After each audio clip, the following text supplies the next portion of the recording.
అమ్మవారి స్వరూపాల్లో తెలుగు వాళ్ళందరికీ మహాప్రీతికరం దుర్గా స్వరూపం. అసలు ఆ అమ్మవారు ఎలా ఆవిర్భవించారు అనేది ఈరోజు చూద్దాం.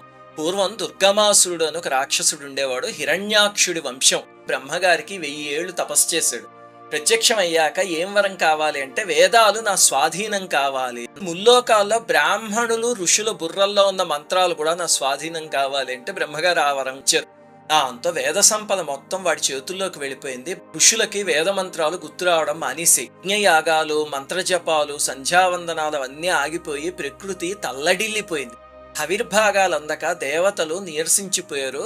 వాళ్ళ పనులు మానేయడంతో అగ్ని, సూర్యుడు, చంద్రుడు, వరుణుడు వీళ్ళందరూ ప్రభావం కోల్పోయి, నీరింకిపోయి, సముద్రాలు ఎండిపోయి, నదులు ఎండిపోయి, అనావృష్టి, ఊళ్ళన్నీ శ్మశానాలైపోయాయి. మహర్షులందరూ హిమాలయాల్లో చేరి ఉపవాస దీక్షతో అమ్మవారిని ప్రార్థిస్తే అప్పుడు అమ్మవారు విశ్వమంతా వ్యాపించిన నల్లటి రూపాన్ని